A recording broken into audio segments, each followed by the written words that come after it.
Convidado por um dos fariseus para jantar, Jesus foi à casa dele e reclinou-se à mesa. E ao saber que Jesus estava comendo na casa do fariseu, certa mulher daquela cidade, uma pecadora, trouxe um frasco de alabastro com perfume e se colocou atrás de Jesus a seus pés.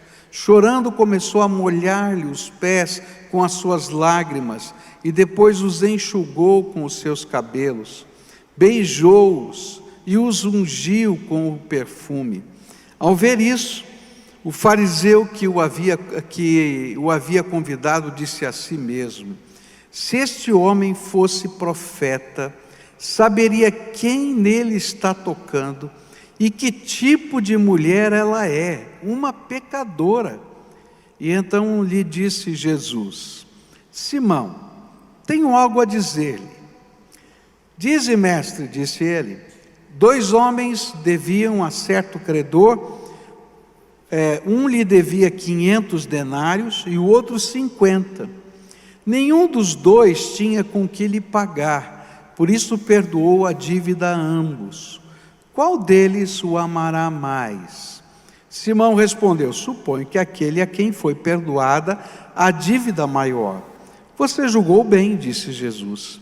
E em seguida virou-se para a mulher e disse a Simão: vê esta mulher? Entrei em sua casa, mas você não me deu água para lavar os pés. Ela, porém, molhou os meus pés com as suas lágrimas e os enxugou com os seus cabelos. Você não me saudou com um beijo, mas esta mulher, desde que entrei aqui, não parou de beijar os meus pés. Você não ungiu a minha cabeça com óleo, mas ela derramou perfume nos meus pés. Portanto, eu lhe digo, os muitos pecados dela lhe foram perdoados, pois ela amou muito. Mas aquele a quem pouco foi perdoado, pouco ama. E então Jesus disse a ela: seus pecados estão perdoados. Os outros convidados começaram a perguntar: quem é este que até perdoa pecados? Jesus disse à mulher: sua fé a salvou, vá em paz. Pai querido, é em nome de Jesus que nós estamos reunidos nessa manhã, nesse templo, para te adorar, Senhor. E cada um chegou aqui com um coração diferente. Alguns talvez, como essa mulher, com o coração penitente. Quem sabe, Senhor, arrependido. Quem sabe, Senhor, adorando de uma maneira diferente, porque sente a presença, o toque, a graça salvadora de Jesus. Talvez outros como Simão, que não entendem muito bem o que está acontecendo, nem porquê. Mas eu quero te pedir que tanto a um quanto a outro, o Senhor ministre nessa manhã. Que o teu Espírito se torne irresistível e que possamos, Senhor, perceber o teu toque e a tua graça.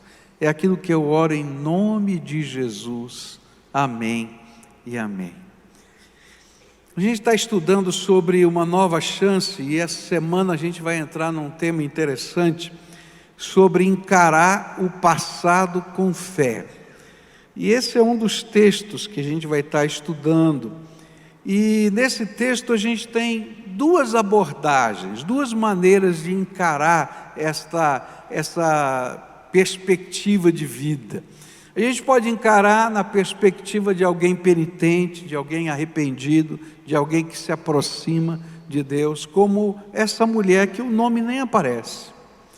E a gente pode encarar na perspectiva de Simão, de apesar de estar recebendo Jesus em casa, não sabia reconhecer quem era Jesus. Nessa manhã eu quero dar uma olhada na perspectiva da mulher, dessa mulher penitente. E eu queria olhar para aquilo que está acontecendo e explicar um pouquinho essa cena para ajudar você a entender o que está acontecendo ali. Muito provavelmente Jesus tinha pregado naquela cidade um sermão. Provavelmente devesse ter feito alguns milagres. E foi ouvido tanto pelo fariseu quanto pela mulher. E aí o fariseu convidou Jesus para jantar na sua casa. onde ele disputaria com Jesus aspectos do seu sermão. Era um costume naquela época convidar, para um debate através da refeição. Então, normalmente o que se fazia, convidava para vir para uma casa. Então, eu convido você para vir na minha casa, ofereço um jantar, abro as portas da casa, as janelas da casa e convido a cidade para ouvir o debate. Então, enquanto eles estão comendo, tem gente na janela, tem gente na porta, tem gente dentro da casa assistindo. Naquele tempo não se sentava à mesa. Naquele tempo se deitava num divã, e com os pés para trás, e aí então pegava a comida com a mão e ali então ia comendo, e as pessoas iam ouvindo aquilo que está acontecendo ali. Todos naquela condição, estavam ali para ouvir esse debate. E por causa disso, Simão fez algumas coisas bem típicas de um debate. Ele não beijou Jesus quando chegou, não lavou os seus pés, ou não colocou água para lavar os pés. E isso era o mínimo da boa hospitalidade. Então, as pessoas caminhavam muito, as ruas eram de terra, então se colocava uma talha com água, a pessoa podia lavar os seus pés, se refrescar para poder jantar. E ele não fez isso. Ele queria deixar Jesus desconfortável.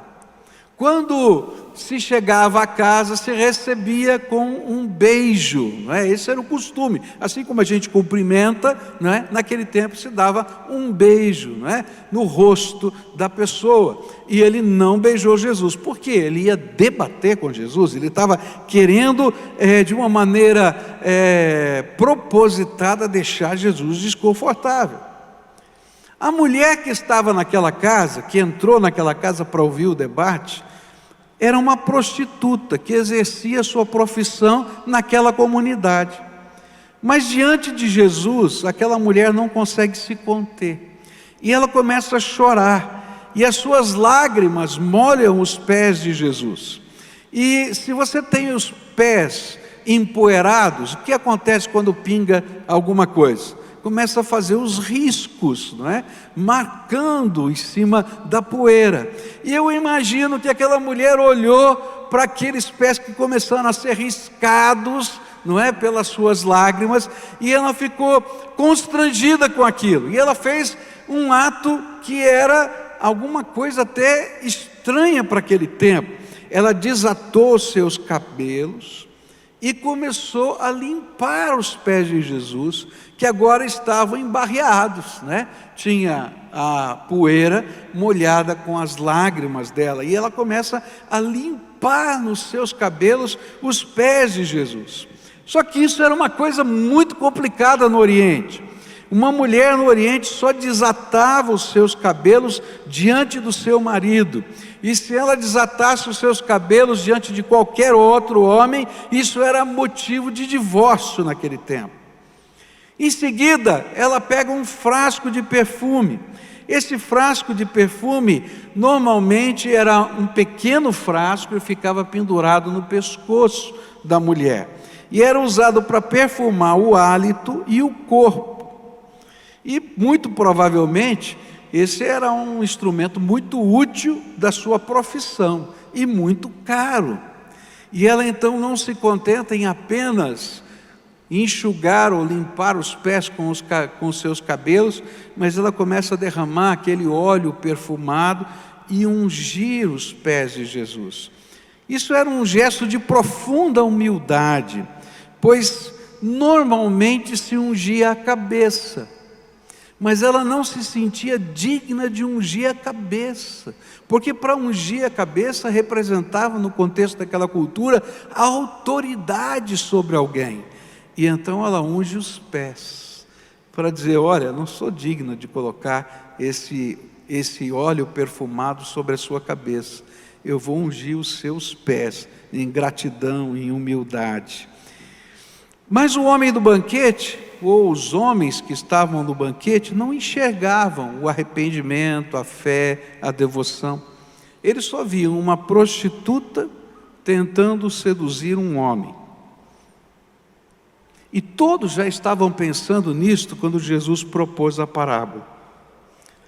E na parábola, a mesma graça é estendida a ambos os devedores. Ambos eram devedores, ambos não conseguiam pagar, um devia 500, outro devia 50.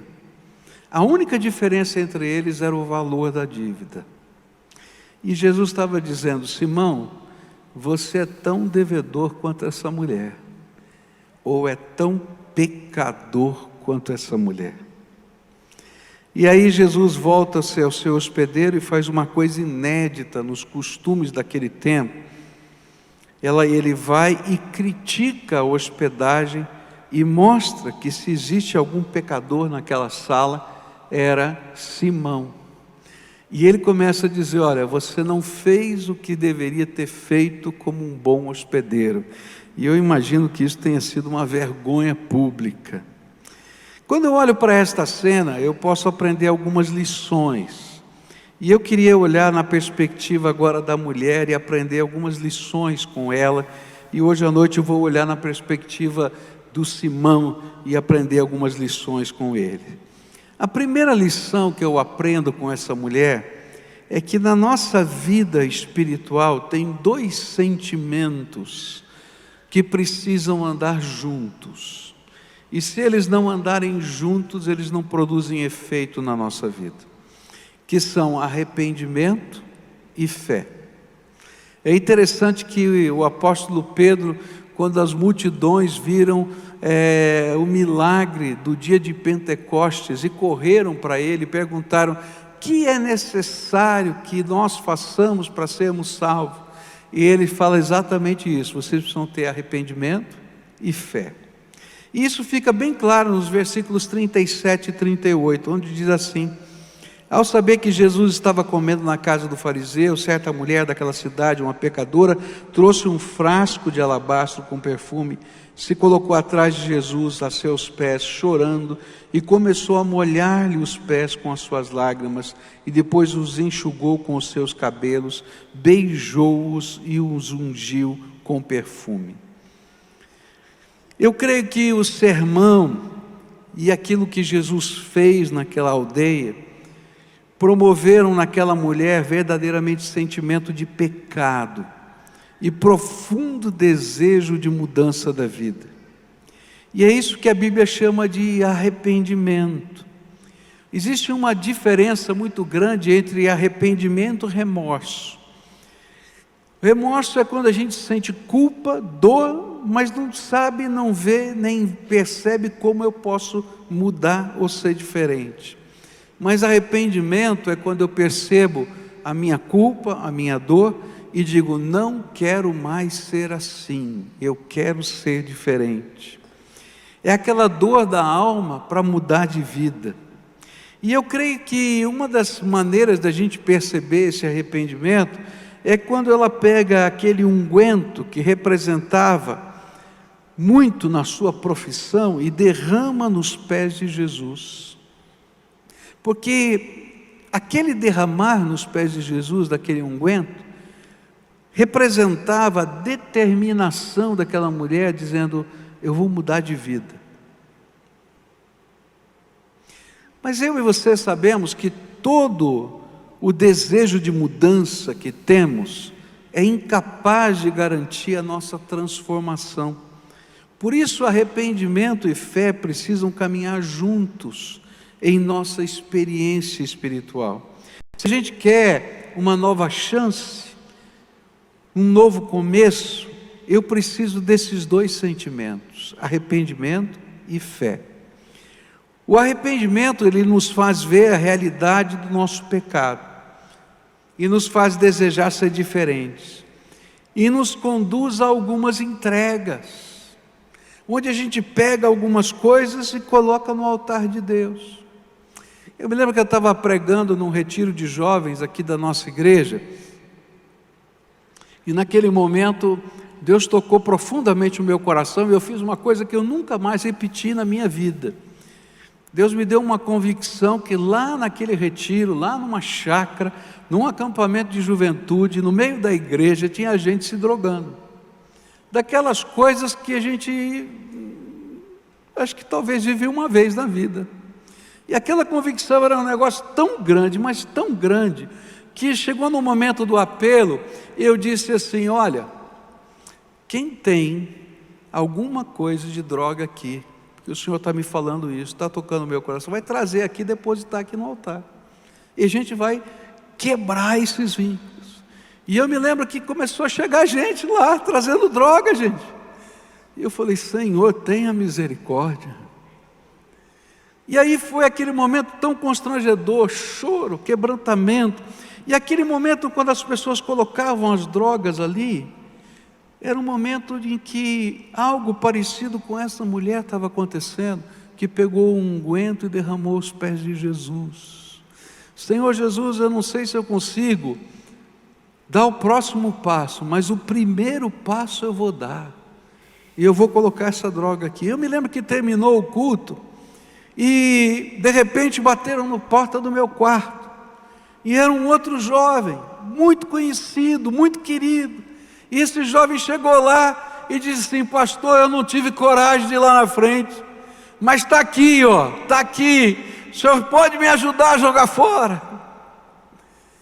É interessante que às vezes a gente não consegue tomar as decisões certas no momento certo, mas Deus nos dá uma chance, e a gente pode ir lá e permitir que o primeiro passo seja dado. Arrependimento é quando eu quero dizer: eu quero mudar. E fé: Deus, tu tens poder para me transformar. E então eu vou lá e coloco na mão de Deus aquilo que eu não posso fazer, mas aquilo que eu posso fazer eu faço. Coloco nas mãos de Deus o que eu tenho agora. E sabe o que acontece? O Senhor libera poder do céu, que garante a nossa restauração e a nossa transformação. Eu me lembro de um outro retiro de jovens, quando eu estava pastoreando em São Paulo, e depois de cada mensagem que a gente pregava, tinha um tempo, não é, que as pessoas iam para o quarto, no culto da noite, iam para o quarto e faziam algo parecido com uma célula. E tinha um líder de cada quarto, então faziam as aplicações. Olha, como é que está a sua vida? O que é que está acontecendo? E aí oravam uns pelos outros. E logo que amanheceu o dia, logo que veio o café da manhã, um grupo de moças daquele retiro me procurou e disse assim: pastor, ontem à noite aconteceu uma coisa tremenda de Deus, e a gente não sabe como lidar com isso, nós precisamos da sua ajuda. E então eu falei: olha, vai ter o culto, depois do culto, antes do almoço, vamos nos reunir com o pessoal do seu quarto. E aí chegou aquele grupo de meninas e disseram assim: olha, ontem à noite, essa jovem que está aqui, ela colocou diante de Deus algo que nós não conseguimos dar os próximos passos, nós precisamos da ajuda do Senhor. E ela começou a contar a sua história. Uma menina muito sofrida, aquela altura já devia ter mais de 20 anos de idade. E ela disse assim que com 12 anos, por causa de uma série de questões da vida, ela fugiu de casa. E por ter fugido de casa, ficou morando na rua. E morando na rua, ela foi trabalhada por pessoas maldosas que a introduziram na prostituição. E ela se tornou, com 12 anos de idade, prostituta. Tem gente má nessa terra, fala a verdade, não é? E ela foi vivendo a sua vida, e mais ou menos com 16 anos de idade, ela começou a ter relacionamentos com um determinado senhor. E esse senhor disse o seguinte: olha, você vai sair dessa vida, e eu vou bancar você, e você vai ser exclusiva minha. E então esse senhor tinha lá a sua família, as suas coisas, mas tinha lá uma kitnet onde ela morava, e ele bancava aquela mulher, e ela continuava nessa vida desde os 16 anos de idade. E ela disse: eu não quero mais isso para mim. Eu ouvi tudo isso que vocês falaram aqui, e disse: será que tem jeito para mim? Será que tem jeito para mim? E aí a primeira parte ela fez, ela confessou os seus pecados. Isso é arrependimento, é desejo de mudança. Mas e a segunda parte? Onde é que eu vou morar? Quem vai me sustentar? Como é que vai ser? E queridos, aí a gente vê o poder de Deus. Deus é tremendo. Eu vou encurtar porque a história dela é lindíssima, tá?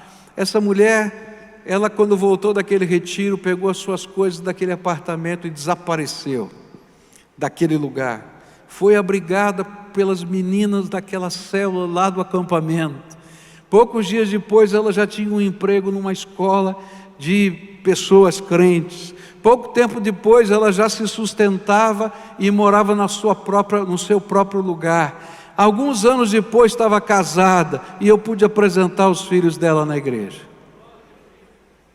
Porque Deus é bom e faz transformações incríveis. Mas sabe como é que começa? Com arrependimento e fé. Quando a gente se arrepende, a gente dá meia volta. E a gente para com o conformismo e o comodismo diante da situação que a gente vive. E pela fé, eu busco a graça e o poder de Deus para uma nova chance, para um novo começo. Porque o Senhor Todo-Poderoso é aquele que transforma as nossas vidas.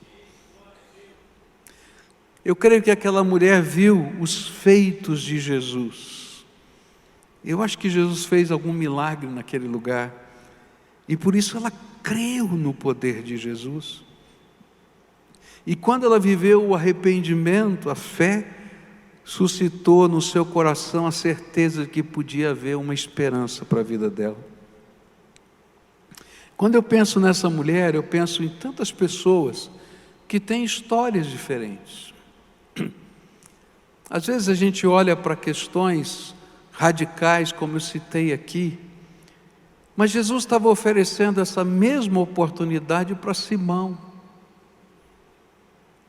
E ele disse assim: olha, a única diferença entre você, Simão, e essa mulher, porque vocês dois estão em dívida com Deus, a única diferença é o valor social do teu pecado. Como é que a gente mede tamanho de pecado? Porque Deus não mede tamanho de pecado. O pecado é uma interrupção da nossa comunhão com Deus. Se você quebrar um fio que está lá dentro do plástico e você não consegue nem perceber onde ele está quebrado, ou se você afastar, cortar e afastar, o efeito é o mesmo, não tem luz, não tem energia passando. Como é que a gente mede o tamanho do pecado? Porque para Deus o pecado é essa interrupção. A gente mede pelas consequências sociais, e nós medimos o tamanho do pecado. Mas Deus está olhando para o meu coração e para o seu coração e está dizendo: olha, sua comunhão comigo está interrompida, e você precisa de algo novo da minha graça na tua vida. E a única maneira desse algo novo da graça acontecer é a mesma: arrependimento e fé. E a gente precisa de arrependimento para enfrentar algumas coisas que estão em nós. E a gente tem que enxergar o que precisa ser mudado, o que eu preciso viver, como eu preciso servir, de que jeito eu tenho que trabalhar, como é que a minha comunhão com o Senhor pode ser restaurada. E eu preciso entender que não adianta eu lutar só com as minhas forças, porque as minhas forças só me geram remorso. Porque o arrependimento que não tem esperança de mudança vira remorso, sentimento de culpa autodestrutivo. Mas o arrependimento que tem esperança de mudança no poder e na graça de Deus vira transformação de vida. Agora, ninguém se arrepende sem coragem. E eu fico pensando na coragem dessa mulher. Você acha que ela não imaginava o que os outros estavam pensando dela? E outra, O que você imagina? Porque o fariseu era aquela pessoa das mais severas do ponto de vista de ortodoxia judaica. Ele era tão severo que ele exagerava as medidas da lei. Se o Velho Testamento dizia que ele tinha que usar franjas no vestido dele, as franjas dele faziam tropeçar. Se falava que tinha que colocar um filactério, uma caixinha de couro na testa, todo mundo colocava uma pequenininha, a dele era desse tamanho, para dizer que ele era fariseu, alguém que estava ligado. Você imagina entrar uma prostituta na casa do fariseu?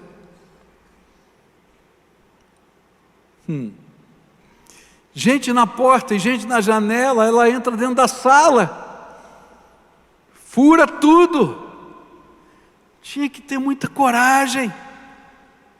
E é por isso que a Bíblia diz que sem coragem ninguém entra no céu. Olha só o que está na Bíblia, Apocalipse 21:8. Mas os covardes, os incrédulos, os depravados, os assassinos, os que cometem imoralidade sexual, os que praticam feitiçaria, os idólatras e todos os mentirosos, o lugar deles será no lago de fogo que arde com enxofre e esta é a segunda morte. Por que os covardes não entram no céu? Porque quem não tem coragem de se arrepender e crer, não vai chegar a lugar nenhum. E sabe, quando a gente se arrepende e tem fé em Jesus, tem coragem para isso, para se colocar na mão de Deus, algo novo nasce no nosso coração.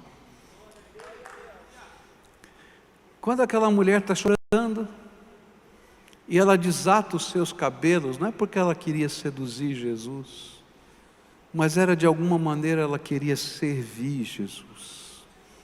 E todo aquele que nasce de novo em Cristo Jesus, todo aquele que é transformado pelo poder de Deus, todo aquele que é tocado pela graça, não consegue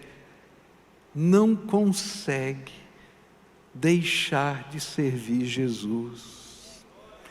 Eu não sei de que maneira, mas você quer servir Jesus, você quer ser bênção, você quer ser instrumento da graça. Eu creio que as lágrimas dela não eram só de arrependimento, nem o derramado unguento, só uma expressão de entrega, mas também representavam adoração e louvor. E sabe, toda vez que arrependimento e fé vem ao nosso coração e Jesus começa a transformar a nossa vida, nasce dentro de nós algo novo. E esse algo novo que nasce dentro de nós é um espírito de adoração e louvor. Eu venho à igreja, não é porque eu sou pastor, não. Eu venho porque eu amo Jesus Cristo como meu Senhor e Salvador.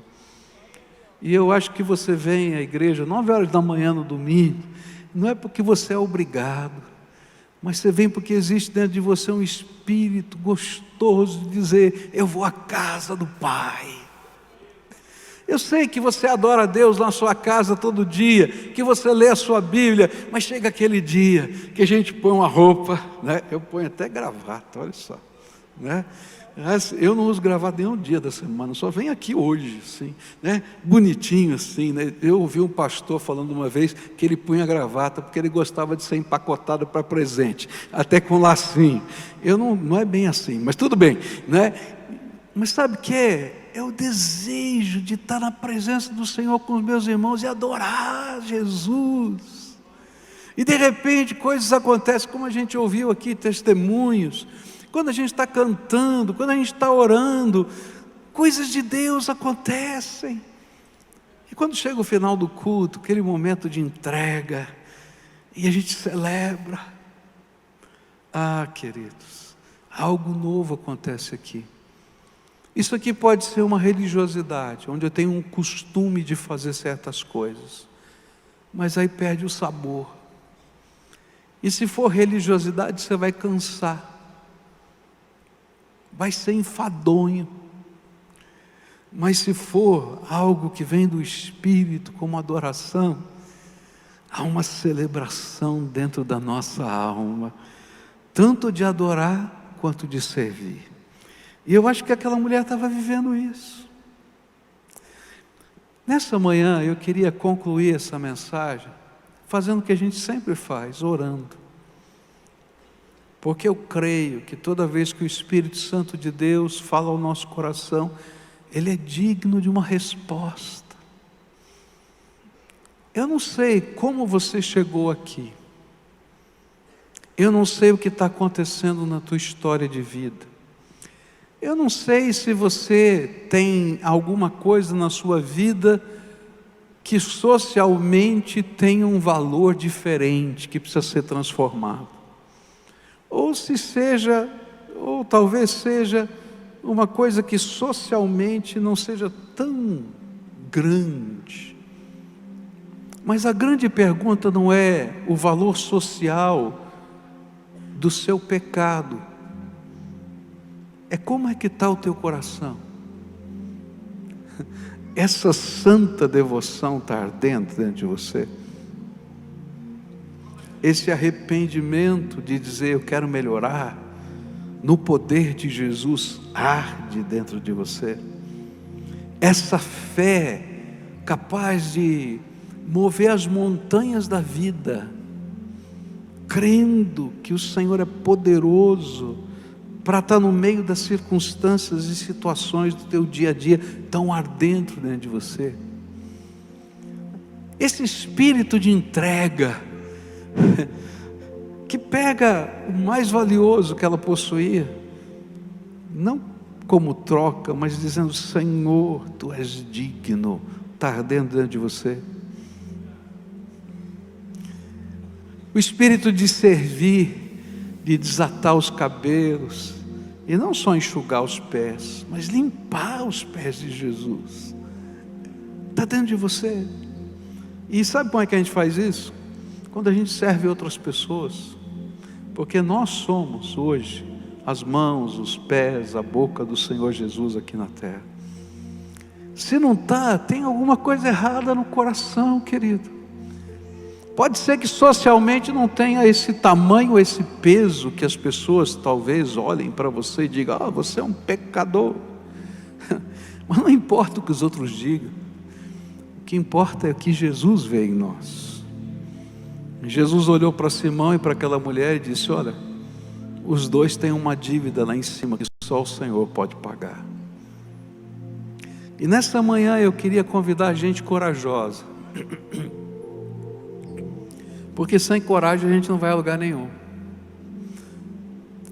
a tomar decisões de entregar a vida, entregar o coração, entregar a casa, entregar os valores, entregar os sentimentos, entregar os pecados, entregar os medos e assumir compromissos com o Senhor. A talvez olhar para condições de coisas que estão acontecendo no dia a dia, que a gente costuma só olhar para o outro e dizer: é culpa do João.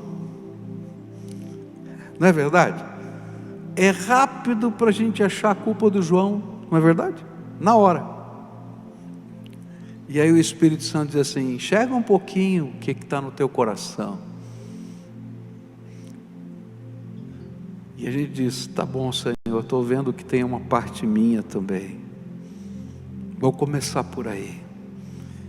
E nessa manhã a gente fazer algo parecido com aquela mulher. Arrependimento, não quero continuar do jeito que eu estou. Mas que não vai virar remorso, porque vai mudar. Porque o Senhor vai me dar graça poderosa, não apenas para perdoar os meus pecados, mas para transformar a minha vida. E quando a gente vem na presença do Senhor, não vem só com arrependimento e fé, vem com essa coragem e com essa adoração sincera de dizer: Senhor, eu quero desfrutar da Tua presença. Se você é essa pessoa a quem o Espírito Santo está falando nessa manhã, Hoje é dia de algo novo. Hoje é dia poderoso da graça de Deus. Então vai saindo do teu lugar agora, vem para cá. Eu quero orar por você. E a gente vai buscar a face do Senhor juntos aqui, com coragem, com ousadia, destemidamente. Se tem uma família que está vivendo uma situação que precisa de mudança, gente. Às vezes eu vejo famílias sofrendo tanto e um fica olhando para o outro. Será que ele vai tomar uma atitude? Será que ela vai tomar uma atitude? Segura um na mão do outro e diz: nós precisamos de uma nova chance. E vem. Se tem um pai e um filho que estão quebrados aí, ou sei lá, relacionamentos machucados, um segura na mão do outro e diz: olha, é hoje, vamos começar algo novo. E a gente vai dar passos de fé. A gente começa com arrependimento, toma posse dos milagres pela fé, deixa lá no altar coisas que representam o que nos amar, e vive uma adoração diferente no poder do Espírito Santo de Deus. E a gente vai deixar a graça de Deus fluir. O Jesus que estava naquela sala na casa de Simão é aquele que está aqui conosco hoje. Em nome dele é que eu estou falando essas coisas. E tem algo tremendo da graça de Deus. Tem algo tremendo da graça de Deus para acontecer aqui hoje.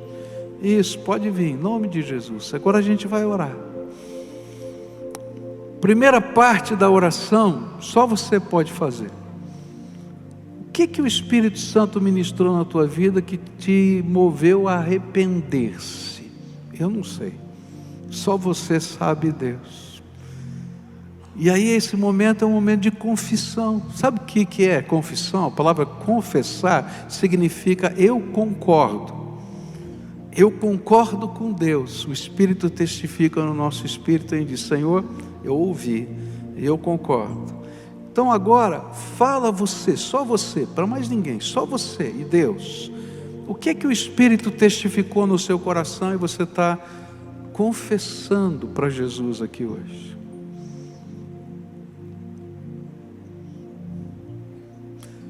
Agora diz para Ele: eu não quero continuar assim. Que senão vira só sentimento de culpa. E pede: eu preciso do poder do Espírito Santo para ver transformação na minha vida. Agora aqui tem pessoas da mesma família, tá? Se você está colocando alguma coisa que você sabe diante de Deus que feriu alguém que está do teu lado, que faz parte da tua família, está aqui agora, tá?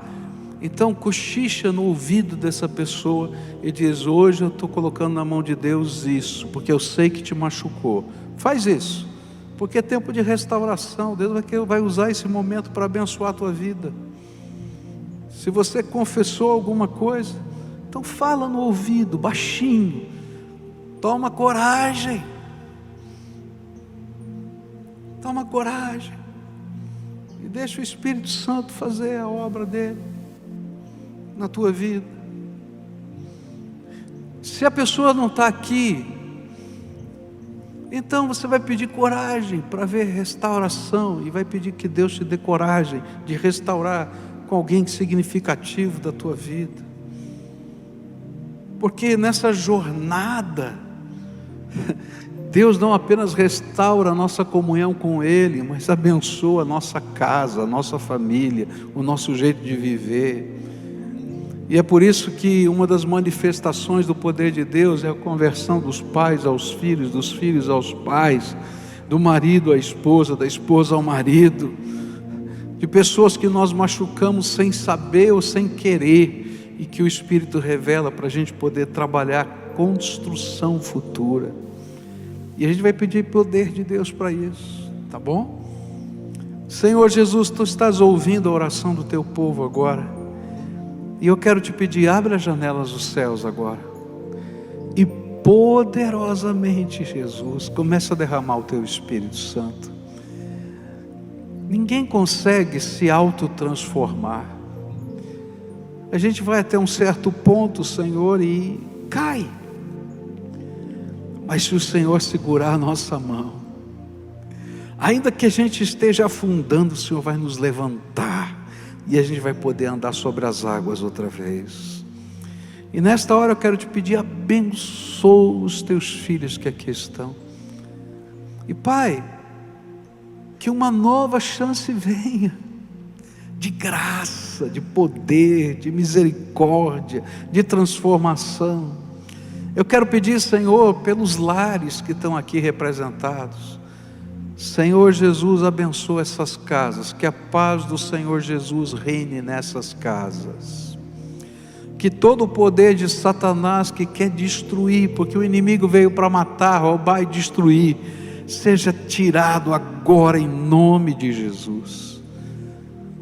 Que a presença do Senhor inunde esse lugar, a vida, o coração, a casa. Que as mãos sejam ungidas, que os pés sejam ungidos, que a cabeça, que a boca seja ungida. Se antes as palavras destruíam, que o Senhor coloque palavras agora, Senhor, que abençoam, que fazem crescer. Oh Jesus, escuta a nossa oração e começa algo novo que só o Senhor pode fazer. E Pai, faz morada nesses corações, que haja uma adoração nova, um sentimento novo, uma alegria nova, uma devoção nova que seja irresistível, porque o Senhor está no meio do teu povo. Escuta, Deus, a nossa oração, é aquilo que eu oro em nome de Jesus. Amém, amém, amém. Vamos ficar todos de pé, dá a mão para quem está perto de você, não sai agora não, a gente vai terminar o culto do jeitinho que está. Não tem como a gente não terminar nesse momento tão gostoso, na presença de Deus, tá? Antes da gente cantar, só para você saber, Jesus quer marcar um encontro com você todo dia, tá? Ele tem prazer desse encontro, tá? Você marca a hora e o lugar, ele vai. Você marca a hora e o lugar, todo dia. Escolhe, diz: Jesus, estou te convidando para o encontro comigo. E ele vai, tá? Separa um tempo para isso.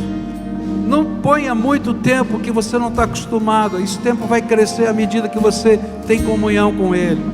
Separa 15 minutos, tá bom 15 minutos? Você consegue separar 15 minutos do seu tempo, do dia? Você marca a hora e o lugar. Mas faz isso sério, porque o inimigo, Satanás, vai tentar de todas as maneiras que você não tenha nem 15 minutos para Jesus. Então leva a sério, tá? O que é que você vai fazer nesses 15 minutos? Você vai falar com Jesus as coisas que estão no teu coração, do teu jeito, como se você estivesse falando com o teu melhor amigo. Mas você vai ver que depois de 5 minutos você já falou tudo, não é? E agora? Aí você vai pegar a Bíblia, tá? E vai falar: Jesus, eu vou ler alguns trechos da palavra. Fala comigo enquanto eu estiver lendo. Coloca o teu espírito como professor particular. E a minha sugestão é que você comece a ler o Novo Testamento, tá? Começa pelo Evangelho de Marcos, porque é o menor. Tem uma visão panorâmica de que Jesus ensinou e falou. Enquanto você estiver lendo, fala: Espírito, fala comigo. E o Espírito de Deus vai começar a falar. Depois você pula para o livro de Atos, vai até o final do Novo Testamento, depois volta para o Velho, porque o Velho Testamento são profecias, o Novo, a profecia já se realizou. É mais fácil entender depois que você lê o Novo. E deixa o Espírito Santo falar com você, tá? Se você está vivendo algum tipo de crise que precisa de ajuda, existem vários ministérios aqui da igreja que podem te ajudar. Ministério de família, ministério de finanças, ministério, tem um monte, tá? Então não sei o que você está vivendo, tá? Grupos de apoio, como a gente conversando, gente que pode te acompanhar no teu crescimento espiritual. Então, se você desejar, tá? Isso não é obrigado, a gente pode caminhar junto. E sabe o que é a coisa bonita nessa história?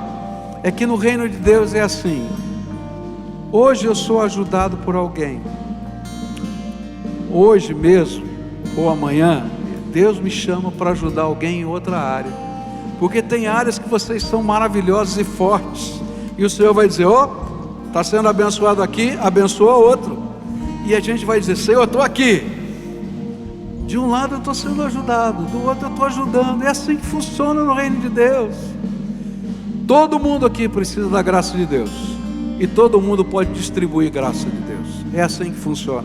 Então, quando terminar esse culto, tem um pessoal ali de coletinho verde. Se você quer compartilhar o que está acontecendo, pedir uma oração específica, alguém vai te ajudar. Se você não tem uma Bíblia que você entenda, é porque a linguagem da Bíblia está escrita num português lá do padre João Ferreira de Almeida, de 350 anos atrás, escrito na Índia, em Goa, português que se falava naquela época lá.